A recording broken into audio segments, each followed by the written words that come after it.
Hi all, welcome to football arena. ബ്രസീലിൻ്റെ world cup squad ഇന്നലെ Carlo Ancelotti പ്രഖ്യാപിച്ചു. Neymar junior ഇടം നേടി എന്നുള്ളത് ആരാധകരെ സംബന്ധിച്ചിടത്തോളം വളരെയധികം സന്തോഷം നൽകിയ ഒരു കാര്യമാണ്. സുപ്രധാന താരങ്ങൾ എല്ലാവരും ഇടം നേടിയിട്ടുണ്ട്.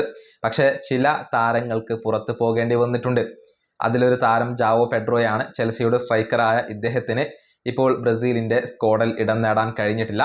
അതുപോലെ തന്നെ മറ്റൊരു ചെൽസി താരമായ ആൻഡ്രെ സാന്റോസ് ഇടം കണ്ടെത്തിയിട്ടില്ല. അതുപോലെ തന്നെ എടുത്തു പറയേണ്ട താരം ഗോൾ കീപ്പറായ ബെൻഡോയാണ്. അദ്ദേഹത്തിന് ഇടം ലഭിച്ചിട്ടില്ല. ഈ മൂന്ന് താരങ്ങളും കാർലോ ആഞ്ചലോട്ടിയുടെ സ്ക്വാഡിൽ സ്ഥിരമായിക്കൊണ്ട് ഇടം ലഭിച്ചിരുന്ന താരങ്ങളായിരുന്നു. പക്ഷേ മൂന്ന് പേർക്കും ഇപ്പോൾ സ്ക്വാഡിൽ നിന്നും പുറത്തു പോകേണ്ടി വന്നു. അതുപോലെ തന്നെ തിയാഗോ സിൽവ, ആന്റണി തുടങ്ങിയ പല പ്രധാനപ്പെട്ട താരങ്ങളും ഈ ടീമിൽ നിന്നും പുറത്തായിട്ടുണ്ട്. ഏതായാലും ടീമിൽ നിന്നും പുറത്തായ താരങ്ങളെക്കുറിച്ച് ഇപ്പോൾ ആഞ്ചലോട്ടി സംസാരിച്ചിട്ടുണ്ട്. എല്ലാവരോടും അദ്ദേഹം ക്ഷമ ചോദിക്കുകയാണ് ചെയ്തിട്ടുള്ളത്. ആഞ്ചലോട്ടിയുടെ വാക്കുകൾ ഇങ്ങനെയാണ്: കഴിഞ്ഞ തവണ ഉണ്ടായിരുന്ന ചില താരങ്ങൾ വേൾഡ് കപ്പ് ടീമിൽ ഉൾപ്പെട്ടിട്ടില്ല. തീർച്ചയായും അവർക്ക് ഇക്കാര്യത്തിൽ നിരാശയുണ്ടാകും. അവർ ഹാപ്പി ആയിരിക്കില്ല.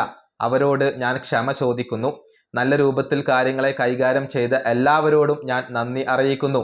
26 താരങ്ങളെ തിരഞ്ഞെടുക്കുക എന്നുള്ളത് വളരെ ബുദ്ധിമുട്ടുള്ള ഒരു കാര്യമായിരുന്നു.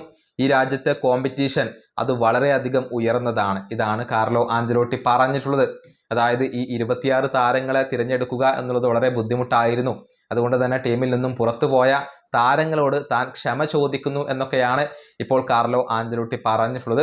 ഏതായാലും മികച്ച ഫോമിൽ കളിക്കുന്ന താരങ്ങളെ ഉൾപ്പെടുത്തിക്കൊണ്ടുള്ള ഒരു സ്ക്വാഡ് തന്നെയാണ് കാർലോ ആഞ്ചലോട്ടി പ്രഖ്യാപിച്ചിട്ടുള്ളത്.